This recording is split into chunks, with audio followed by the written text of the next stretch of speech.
kehadirat Allah Subhanahu wa Ta'ala yang telah melimpahkan nikmatnya kepada kita bersama berupa nikmat iman dan Islam. Selanjutnya salawat beserta salam sama-sama kita ucapkan kepada Muhammad Rasulullah Sallallahu Alaihi Wasallam. Yang terhormat bapak-bapak dan ibu-ibu, terutama sekali para orang tua saya yang hadir pada kesempatan pagi yang berbahagia, dan khusus hormat saya kepada saudara-saudara saya pengurus UKM yang hadir pada kesempatan pagi ini. Nah, pada kesempatan pagi ini, sebagaimana biasa kita selalu memulai dengan bersyukur. Saya hanya selalu mengajak kita bersyukur kepada dua persoalan saja. Pertama, bersyukur masih hidup. Rasa syukur itu nanti mendorong kita untuk menggunakan kesempatan hidup itu, dan sekaligus bersyukur masih sehat. Jadi jangan ada yang di hayat-hayat kali sakit itu ya, kalau udah bisa berangkat ke masjid itu tandanya sehat. Karena yang hidup itu roh, yang lutut itu biasa sakit yang udah lama dipakai. Jadi syukuri saja kita masih hidup dan masih sehat sampai pada pagi hari ini. Nah, ini selalu kita ulang dalam memulai kajian kita.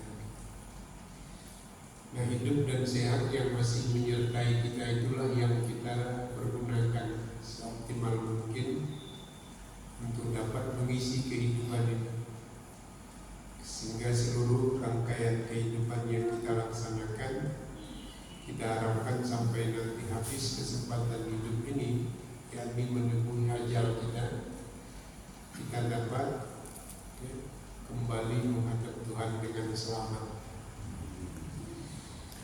Dan jemaah yang dirahmati Allah, pada kesempatan pagi ini kita lanjutkan perbincangan kita yang merupakan pencerminan rasa syukur kita yang masih hidup dan sehat tadi. Pagi ini kita bincang-bincang lagi tentang persoalan kehidupan beragama kita.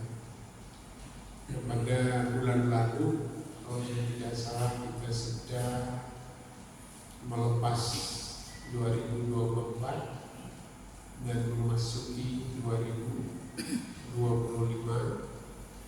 dengan upaya untuk melihat masa lalu dengan kondisi hari ini menatap masa depan. Ada 3 persoalan yang kita lihat. Yang pertama diri, yang kedua adalah ciptaan Allah, dan yang ketiga kalau saya tidak salah adalah penemuan dari ilmu pengetahuan dan teknologi. Nah, ini perlu betul kita kaji masalah kita dengan kondisi hari ini, menatap masa depan kita untuk dunia dan akhirat. Saya bahas sedikit dulu atau sekedar mengingatkan pada diri itu tentu saja ada 4 hal yang masalah peribadatan kita. Itu yang pertama. Yang kedua menyangkut masalah hablum minanas kita yang substansinya adalah kebaikan. Nah, kemudian yang ketiga adalah menyangkut etika lingkungan. Ya, Allah siapkan alam ini fasilitas hidup, jadi bukan untuk dihancurkan. Pakailah untuk kehidupan kita, tapi bukan untuk dihancurkan. Jadi harus kita memiliki etika lingkungan, berakhlak dengan lingkungan. Kemudian yang keempat dengan diri kita, itu sudah kita kaji. Nah, yang kedua menyangkut masalah ciptaan Allah. Sehingga kita harus merenungkan betul bahwa kalimat doa yang terdapat di dalam surah apa semalam itu yang kita bahas pada poin yang ketiga itu, yang berbunyi Rabbana ma khalaqta yang kita ambil. Jadi tolong perhatikan betul fasilitas dunia yang disiapkan Allah itu tak ada yang sia-sia. Saya mencontohkan semalam itu seperti saya pernah saja. Kita saja dianjurkan oleh Allah 1 tahun 1 kali seumur hidup kalau berangkat nanti haji itu kita berihram dilarang membunuh. Singkat saja nanti mau bicara tentang bidul bar dilarang membunuh.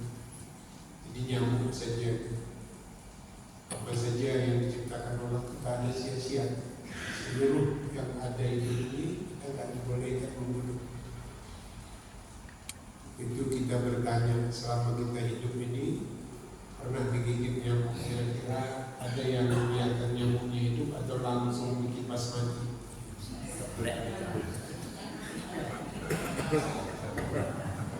Padahal nyamuk yang sedang tegap tadi sedang lapar betul dia makanan baru hingga aja langsung mati.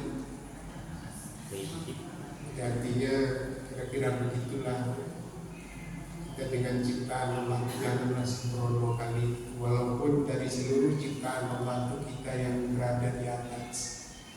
Jadi jangan karena berada di atas mau kipas saja orang terus, jangan begitu, tidak boleh. Jadi walaupun nyamuk jangan langsung, sekali-sekali coba lepaskan dia. Nah kenyang bilang usir, atau aja kita sedang ihram. Jadi kira-kira begitu. Karena kita ini babnya hati. Jadi semua kaji ini mau diorientasikan ke hati. Nah baru yang kedua kita sudah, yang ketiga kita membicarakan yang bermasalah pertemuan dari ilmu pengetahuan dan teknologi. Seperti kita cerita tentang bom atom. Saya suka kritis bom atom yang menemukannya siapa? Manusia. Jadi kalau salah namanya manusia. Yang mati semalam itu di Hiroshima Nagasaki itu kucing atau manusia? Jadi itu artinya hati-hati perkembangan ilmu pengetahuan itu kita yang menemukan, tapi yang bakal terancam juga kita. Nah, itulah yang perlu direnungkan. Itu yang perlu betul kita melahirkan pemikiran yang disebut dengan istilah kritis itu. Bukan untuk membantah-bantah, untuk mengarang-arang, ya berfilsafat yang terus ngawang-ngawang saja, bukan begitu. Pikiran itu betul-betul perlu kritis itu supaya kita dapat menemukan inti dari sebuah persoalan. Nah itu dulu bom atom, sekarang ini nuklir. Bayangkan menemukan manusia yang sudah ketakutan dengan penemuan itu manusia. Nah tentu perlu kita bertanya, membuat pertanyaan, why itu kenapa? Ini artinya ada penemuan ilmu pengetahuan dan teknologi yang disebabkan oleh ilmu pengetahuan dan teknologi itu yang sudah tidak lagi digunakan menurut seharusnya. Yang tadi Allah sebenarnya pada dasarnya yang memberikan kemampuan untuk menemukan. Yang ditemukan Allah menyiapkannya, yang menemukan manusia yang juga diciptakan Allah, hasil penemuannya seharusnya membawa manfaat pada kehidupan, bukan mengancam kehidupan. Sampai hari ini dengan berita-berita yang kita lihat, nuklir itu membawa dampak kehidupan yang baik atau sudah menjadi ancaman. Yang punya ngancam yang tak punya. Jadi kira-kira begitu. Jadi tolong ya, kita perhatikan itu agar betul-betul ke depan kita bisa menjadi lebih baik. Nah pagi ini kita berbicara tentang persoalan hati yang agak sulit untuk dapat memahami.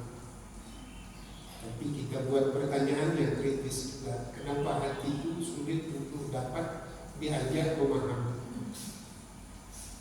Dan ini kita ambil dari firman Allah yang terdapat di dalam surah Al-A'raf, surah yang ke-7 itu pada ayat 179. Itu ada potongan ayat di situ, lahum qulubun la yafqahuna biha, punya hati ya, tapi tidak bisa ya, tidak berpikir untuk bisa memahami ayat-ayat Allah. Begitu kira-kira terjemahan bebas dari ahli bahasa Arab dalam menerjemahkan ayat ini.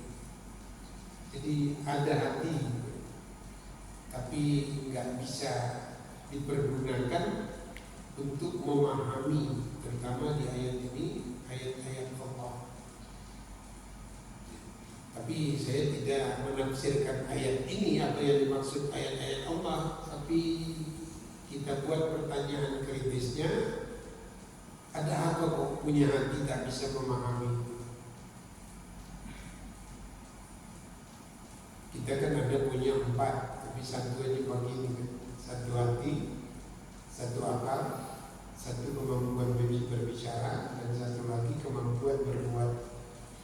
Tapi ini mata rantai ini, nggak bisa dia dipisahkan. Nah, sekarang kita coba lihat punya hati tapi tak bisa memahami. Nah, menurut para ahli, kalau kita sudah memiliki hati tak bisa dibawa memahami, itu nanti kita kena penyakit suka menghakimi.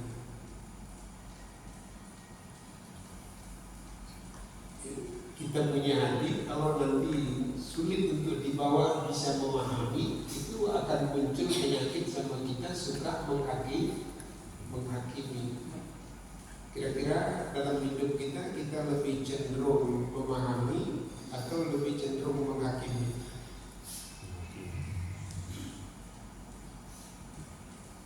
Kira-kira kalau siap bangunan ini, kira-kira begitu siap bangunan ini ada nggak komentar kok kayak gitu?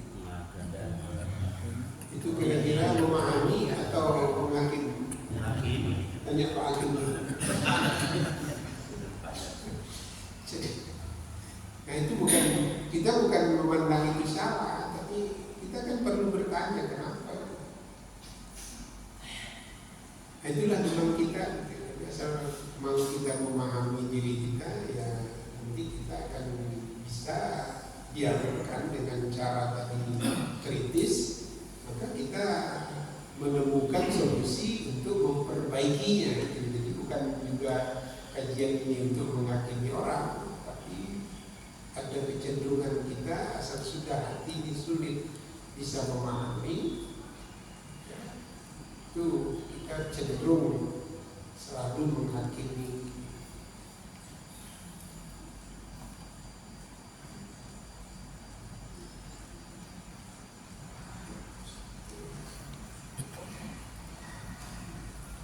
Nah, kenapa begitu?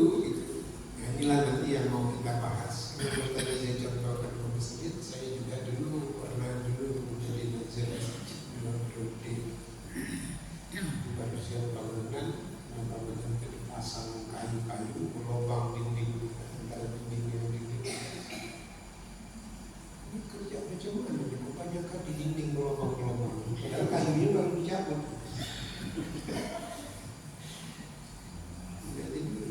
Itu artinya ada hati nggak mikir langsung menghakimi gitu.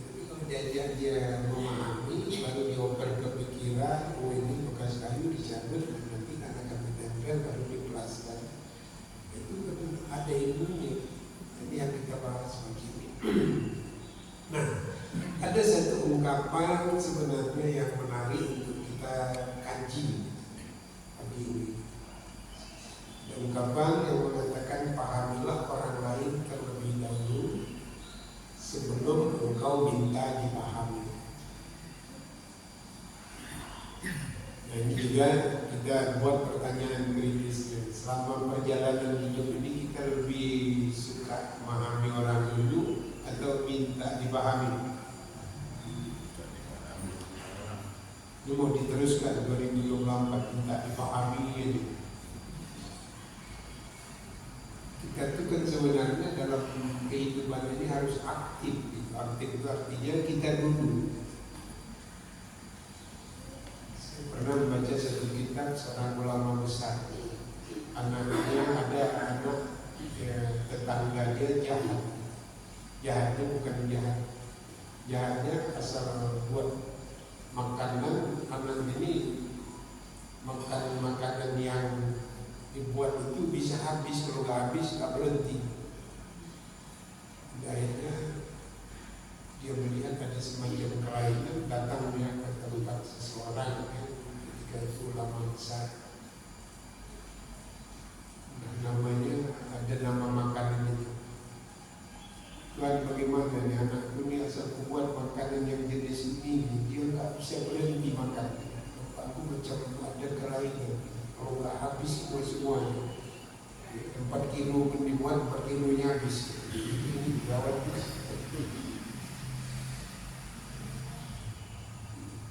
Jadi ulama tadi dia udahlah pulang aja dulu, minggu depan datang. Dia kenal tadi minta pula untuk memberikan pandangan pulang. Besoknya itu sudah sampai waktu bawa lagi anaknya. Bawa anak tadi dipanggil, sini kemari kamu mulai besok berhenti ya, bukan mulai itu. Nah itu akibatnya untuk kehidupan. Itu aja dia bilang. Jadi mamanya bantah. Kalau itu aja nih yang Tuhan sampaikan, kenapa minggu semalam tak disampaikan? Aku jauh kali datang, hanya 1 kalimat aja dia bilang. Kenapa? Karena aku pun suka itu. Jadi kalau aku pun masih makan itu, aku nak melarang orang mana nanti anak mau bisa berhenti. Jadi aku semenjak kau datang semalam, aku pun dah tak makan lagi. Baru aku sampaikan, baru dia mau berhenti. Nah kira-kira pelajaran apa yang bisa kita dapat kalau kita mau kritis sedikit? Kan menarik. Nah kita ini kadang-kadang ya, yang saya maksud tak berhati itu, nggak menyampaikan satu kebenaran yang datang dari Allah itu dari hati nurani, nggak datang. Itu maka orang sulit berubah. Lebih bagus kira awak daripada akhlak awak. Jadi tak bisa itu orang berubah. Di bawah hati ini mengering-eringan ini membicarakan. Karena kami ini yang paling banyak betul kena kritik, karena tukang cakap tanpa hati. Tukang ceramah kalau tak berhati itu tak bisa baik umat ini percaya kan. Ulama tadi mencontohkan begitu. Aku masih kalau istilahnya pohon karet yang mau melarang sama anak, aku masih makan pohon karet. Kau suruh pula aku nak melarang itu, mana mungkin. Jadi semalam itu seminggu itu aku taubat betul, ya Allah. Ini ada orang yang sudah dirisikan oleh pohon karet ini, aku masih makan. Aku berhenti dulu. Dia minta aku menasihatinya. Dia masukkanlah ke hatinya bahwa aku sudah berhenti, tidak kuat dan aku sampaikan atas dasar hati. Nah kira-kira kita mendengar-dengar hari ini betul-betul kata hati atau pikiran tanpa hati yang paling banyak? Ini kritis lagi, tapi jangan orang tengok-tengok. Tapi kira-kira kita mendengar-dengar dalam hidup ini sekarang ini lebih banyak bersumber dari hati atau pikiran yang sudah tidak datang dari hati. Itu yang kita lihat, itu kita perbaiki. Nah sekarang kita buat pertanyaan, kenapa orang sulit untuk memahami padahal dia memiliki hati? Jadi ada, ini jawabannya kerangkanya teoritis dulu ya. Jadi kita tampilkan dalam amal perbuatan kita masing-masing. Ada 3 penyebab maka orang sulit memahami orang lain pakai hati yang sudah diberikan Allah itu. Sulit memahami. Itu yang pertama, karena hati sebenarnya gagal paham. Kalau bahasa sekarang gagal paham. Jadi hati ini nggak bisa diajak untuk memahami itu. Sebenarnya kita selalu gagal paham.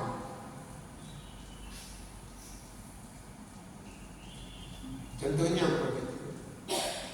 Contohnya kalau dalam teori selalu dikemukakan ada bahasanya kurang empati. Itu artinya tidak bisa menempatkan diri kita pada kondisi orang lain. Bapak kira-kira orang berkemampuan, ada orang susah yang mau minjam, kita kira-kira bisa nggak pindah kira-kira hati kita ke orang itu, atau masih hati kita yang kita cakapkan ke orang itu? Kalau hati kita minta maaf lagi belum. Apa jawabannya? Lagi belum apa? Kalau ada orang minjam lagi belum? Lagi banyak keperlu. Padahal masih ada di bawah bantalnya 2 juta lagi yang mau diminjam 200. Karena kita nggak mampu gitu. Nggak mampu kita pindah kepada kondisi orang itu. Nah ini kalau punya hati nggak bisa seperti itu. Ya kalau bahasa modern sekarang nggak ada empatinya. Karena empati itu saya tengok terjemahannya itu katanya tidak bisa menempatkan diri dalam perspektif orang lain. Tidak bisa menempatkan diri. Ya, saya dibantu juga oleh penjelasan para ahli. Jadi kita aja yang kita pikirkan. Padahal ya kalau kita rumah ada, kemudian bangga ada, kemudian mobil ada, orang hanya punya sepeda, kemudian patah lingkar, minjam dia sama bapak. Masa bapak masih mikir bapak atau mikir kondisi dia?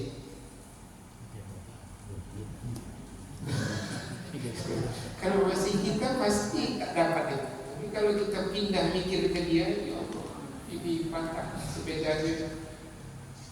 Walaupun aku sekarang tidak ada megang uang sebesar pun, tapi aku masih punya rumah. Mungkin awak pergi mencarikan pinjaman pula, menjamin kepada orang lain untuk mengasihkan. Tapi itu kaji. Kalau nak praktek ya tanya-tanya aja diri dulu, jangan terlalu berlebihan dan jangan terlalu kurangkan ini. Jangan pula bapak tanya juga kritis, Ustaz demam kurupanya kok ceramah-ceramah kayak gitu. Kalau sekarang tadi saya yang contohkan aja itu, jangan saya pula bapak tanya macam ulama. Nah, kita coba aja masing-masing. Saya lebih senang ya kita tak ada ikatan gitu. Ya kita kaji, ayo sama-sama. Jangan ada merasa udah pandai kali, udah alim kali, udah beramal kali. Dan jangan merasa udah berdosa pakai kali. Ya berdosa wajar aja kita, tapi kan lebih besar ampunan Allah dari dosa. Jadi nggak usah minder-minder kali dengan dosa, simpan aja, lapor aja ke atas. Kalau selera juga lagi buat juga. Itu main-main ya, jangan dilihat pula pemahaman. Artinya maksud saya jangan nanti ada klaim gitu. Klaim kita ada ceramah ini, kita merasa kita berhati betul, orang lain tidak. Ini hati namanya bolak-balik terus. Gak ada dia yang standar. Dia terus.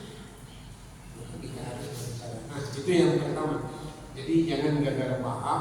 Nanti orang gagal paham itu, ya itulah kira-kira contohnya. Kemudian gagal paham itu bisa juga nanti perbedaan pola pikir, sudut pandang.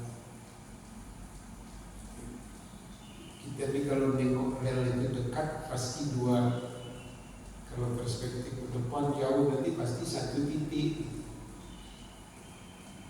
Saya dulu pernah ceritakan mungkin ceramah-ceramah awal gitu, ada orang kampung berdebat dengan orang Kuala Namu. Kuala Namu yang kerja di Kuala Namu itu nengok pesawat di bawah, dibilangnya ada roda. Orang kampung saya nggak pernah nengok pesawat di bawah, hanya di atas saja lewat, nggak ada roda. Kira-kira yang mana betul? Dua-duanya betul. Bisa nggak berantem? Bisa, karena sudut pandang kita berbeda. Setengah mati aku dan mulai kecil tengok pesawat, nggak ada, tengok rendah, tengok nggak ada. Aku dari kecil bekerja di Kuala Namu itu tak ada satu pun kalau putus rodanya nggak bisa jalan pesawat itu, kata yang kerja di Kuala Namu. Ya berantem terus lah, jangan bodoh.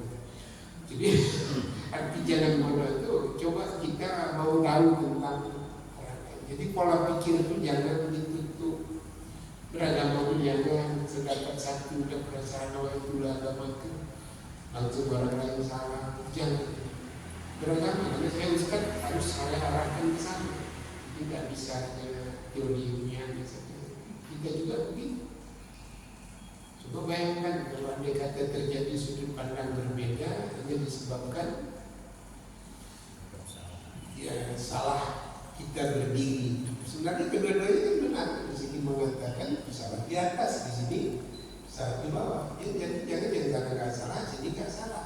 Jadi kalau bisa dihubungkan dua-dua. Ayo ke kampung, bawa dia ke kampung. Itu pesawat yang aku tengok mana ada rodanya.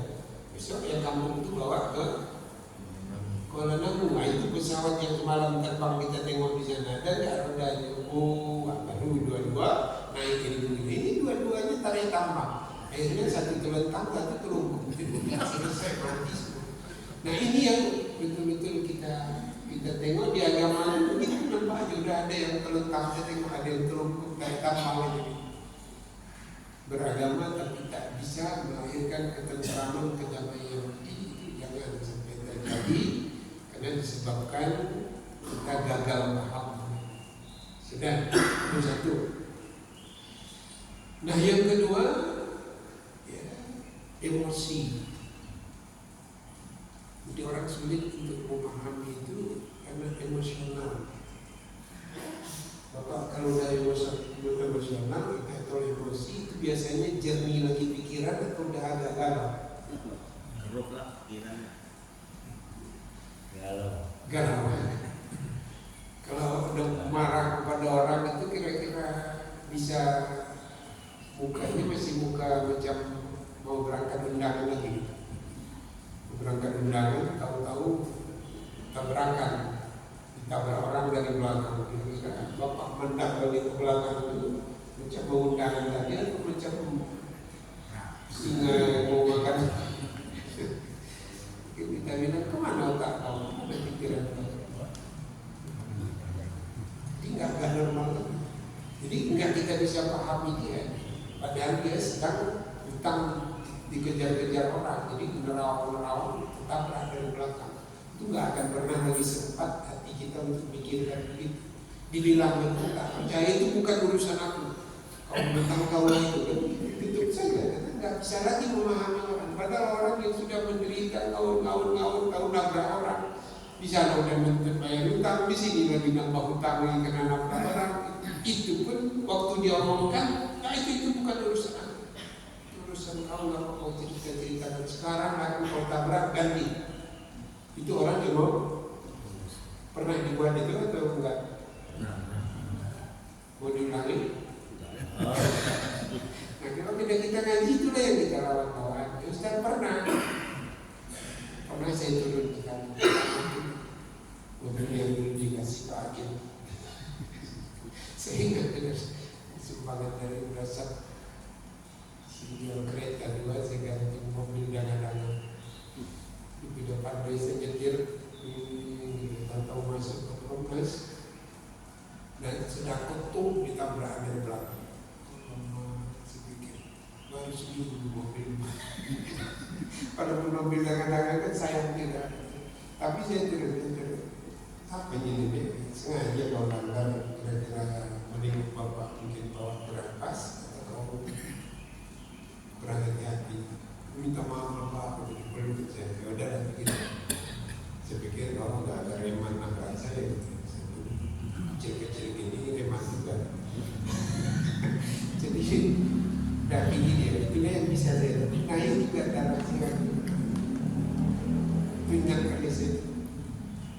Jalan saya pelan gitu karena baru belajar tuh ditabrak dari belakang.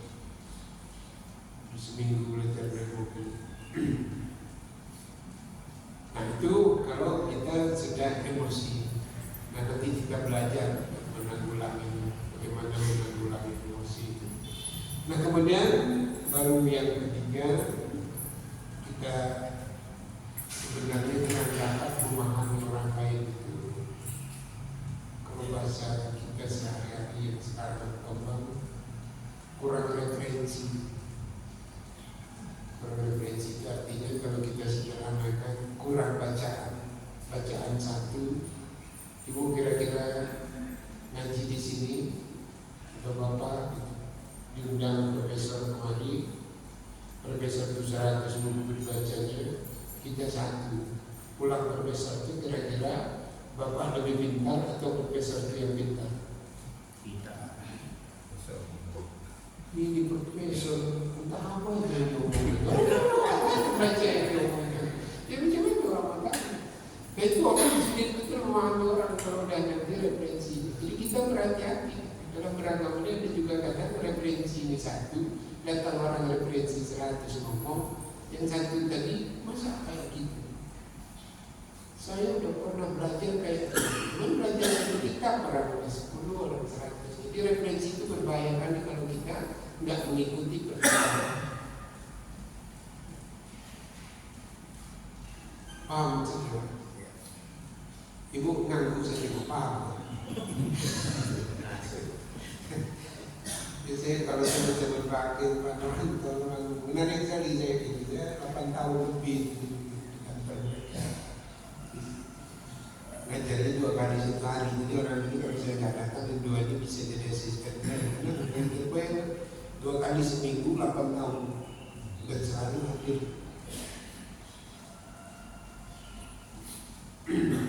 Selalu jadi jangan bapak belaka karena 8 tahun bisa. Gak ada berhenti ya, 2 kali seminggu ceramah, 2 kali seminggu ketemu terus. Nah itu yang ketiga, jadi referensi. Kira-kira ini kita ini masih mau baca tapi kita nggak atau main HP gitu. Ya nggak apa-apa, di HP itu kan masih bisa belajar.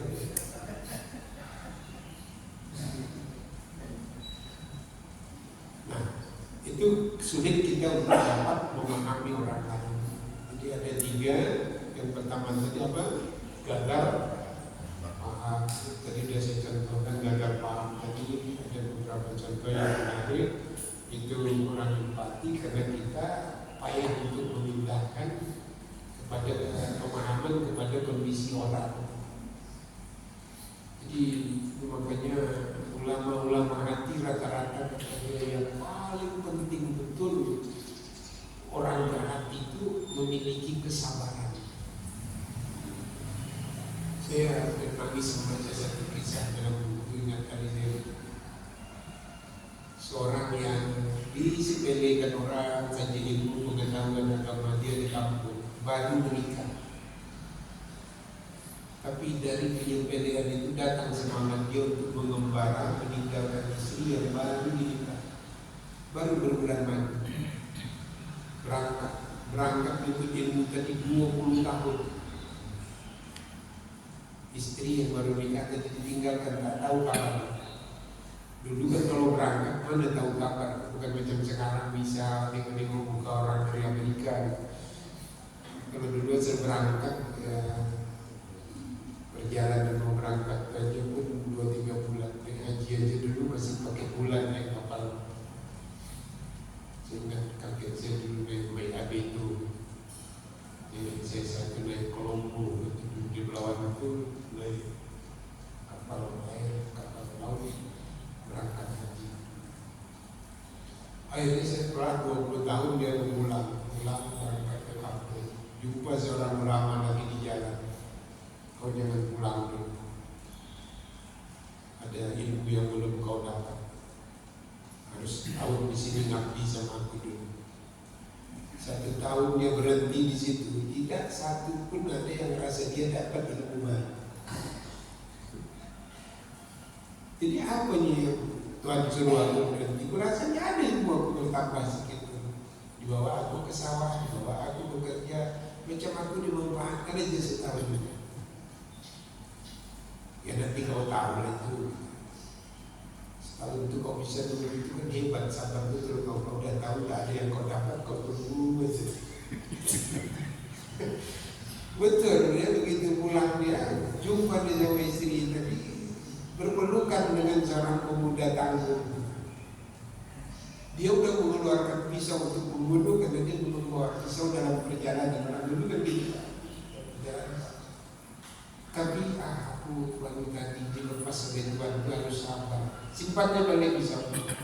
Kan dia tahu-tahu itu anak kandung dia yang dulu menikah, hamil, lahir sampai 20 tahun, coba baru dia ingat, ya Allah, kalau tak ada kesabaran tadi mati anakku tadi ketika karena rasa cemburu menganggap itu orang lain.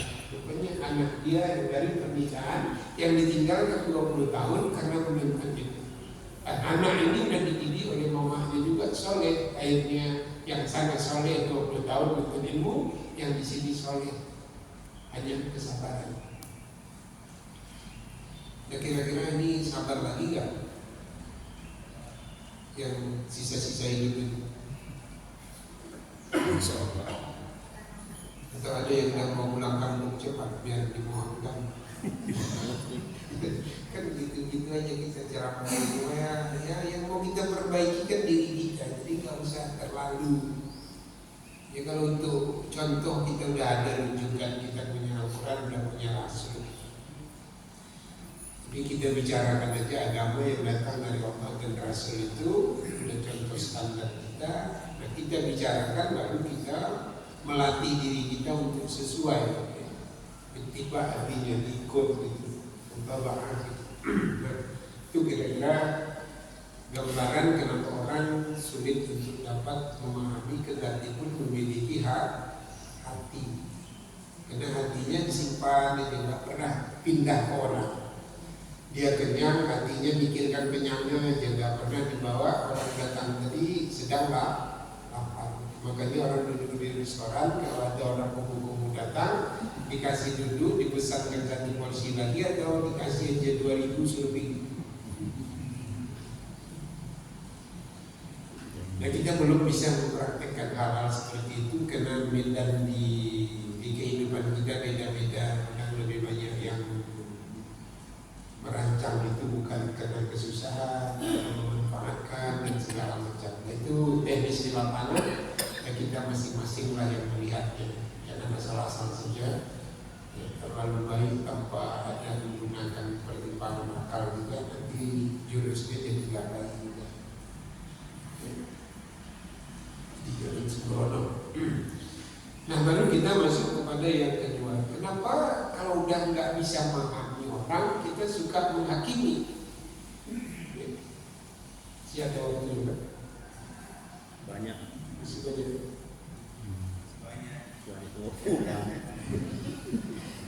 Jadi mudah menghakimi, nanti akan muncul mudah menghakimi. Nah kita lihat orang kalau udah tak bisa menghakimi orang, mudah menghakimi itu sebenarnya faktor yang membuat menghakimi itu muncul langsung begitu apa? Ini pakai bahasa Indonesia dulu kita dislike dulu. Jadi like dislike. Jadi apa namanya? Udah tak suka. Ibu kira-kira kalau tak suka dengan saya, siapa yang ceramah pagi ini Ustaz Rahman? Kira-kira siap sholat tadi duduk sini atau pulang?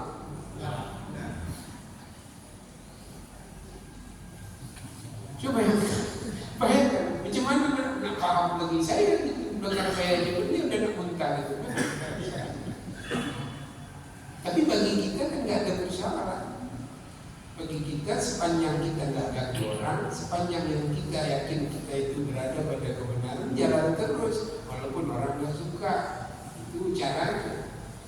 Itu cara orang berhati. Dari pihak kita begitu, kalau kita berhati jangan terus hati orang.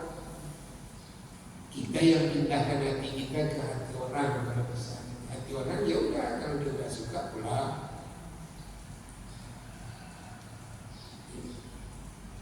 Tapi ini kan harus dikoreksi, ya, dikritisi gitu oleh diri kita sendiri. Kenapa kok? Kapan aku bisa memahami dia kalau memang mendengar dia aja pun aku nggak tahu. Ya kalau ada kira-kira dalam hal yang disampaikan itu kurang, ya harus ada kritisi kita. Tolong buat argumentasi, berdialog. Ya kita berdialog dalam rangka mengkritik itu kan sebenarnya dalam rangka untuk mencari sebuah solusi perbaikan terhadap kedua belah pihak. Itu bukan kita yang tadi memandang orang salah itu salah, tapi argumentasi salah orang itu dikemukakan agar orang yang kita pandang salah itu bisa membela diri dia sehingga nampak mana sebenarnya yang perlu kita perbaiki di antara keduanya. Nah itu hidup-hidup begini ini penuh dengan kondisi kita ke depan ini luar biasa. Parahnya kalau kita masih ada dislike itu di hati tak enak. Baru aja bercakap orang tuh kita udah ini sok pandai aja. Jadi baru bapak tuh Assalamualaikum warahmatullahi wabarakatuh dalam rapat dia kemukakan pandangannya. Ini dari dulu kompor aja. Orang kompor dia aja yang tak pernah kita serius mau mendengarkan dia apa yang dikomporkan. Jadi itu dilatih. Jadi kita nggak boleh menyimpan sesuatu yang menutup hati kita terhadap orang lain. Nggak suka itu bahasa. Nah hari ini kita tanya, kita koreksi lagi. Kita buat pertanyaan. Ibu sampai hari ini, bapak sampai hari ini, dan ustadz sampai hari ini masih ada nyimpan-nyimpan yang kurang dengan orang.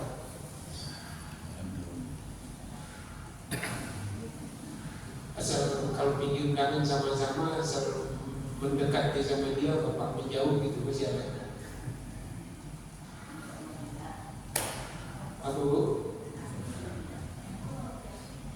Ya udah mudah-mudahan nggak ada lagi orang kita udah sering. Saya tiap bulan dulu makan tempe di sini itu pun mau bikin lagi terus masing-masing nanti ya mudah-mudahan kalau kita mau bertahan lapangkan aja lah hati. Dan itu konsep untuk belajar bukan untuk bisa 100%. Belajar aja untuk berarti. Nah kemudian yang kedua kurang berakhlak dan ilmu. Kurang berakhlak. Hari ini kadang-kadang orang ada juga berilmu tapi akhlak nggak ada. Karena saya masih sampai hari ini karena saya orang dibesarkan di pesantren dan banyak baca literatur pesantren, ya, kitab-kitab klasik yang ditulis oleh ulama. Ulama itu ada dua, satu ulama hikmah, satu ulama hikmah. Ulama ilmu itu artinya dia menguasai disiplin ilmu, dia menguasai tafsir, dia menguasai hadis, dia menguasai filsafat, gitu. Dia menguasai tasawuf, gitu. Tapi ulama hikmah dia baca filsafat, baca tafsir, tapi nggak ada disiplin yang dia pegang. Tapi dia bijak, gitu. Dia selalu mendahulukan akhlaknya dari ilmunya, sehingga nanti dalam hidup ini orang dari ilmu itu nampak pada akhlaknya. Jadi kalau akhlak dan ilmu ini kurang, ya kita memang menghakimi orang aja lah. Nah kira-kira ada nggak semangat untuk meningkatkan akhlak dan untuk berilmu lagi nih yang udah tua-tua kita? Udah terus saja lah mengaji semua minggu yang 4 kali lah. Ada yang 5 kali lagi, yang 5 kali minggunya saya tengok ustaznya 5 situ. Saya yang paling coaching betul terus. Kata sentimen ini penelitian coaching kali gambar saya. Saya katakan di orang kali ini karena ustaz saat ini coaching ada di bawah. Jadi artinya kita memang betul-betul sepakatlah untuk meningkatkan akhlak kita dan ilmu supaya kita tidak menghakimi orang. Karena nanti hakim yang paling adil itu bukan kita. Jangan hakim-hakim palsu yang diciptakan di dunia ini. Karena Allah nanti alaihissallahu bi'ahkamil hakimin. Allah akan menghakimi kita yang seadil-adilnya. Maka hari ini jangan menghakimi orang. Ya tolonglah kita paham orang, kemudian empati terhadap ya orang-orang yang kita pahami itu apa bentuknya, sehingga nanti kasih sayang akan terjadi di antara sesama kita dan turun kasih sayang dari langit, sehingga kita bisa hidup dalam bentuk hidup yang berkasih sayang. Siap Bu? Siap ceramah. Wassalamualaikum warahmatullahi wabarakatuh. Bismillahirrahmanirrahim.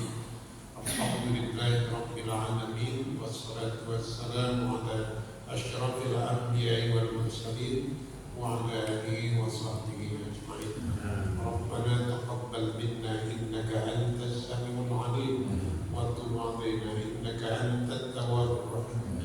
Allahumma arina al-haqqa haqqan warzuqna ittiba'ah wa arina al-batila batilan warzuqna ijtinabah. Rabbana atina fid dunya hasanah wa fil akhirati hasanah wa qina adzabannar. Wa sallallahu alaihi wa sallam. Walhamdulillahi rabbil alamin.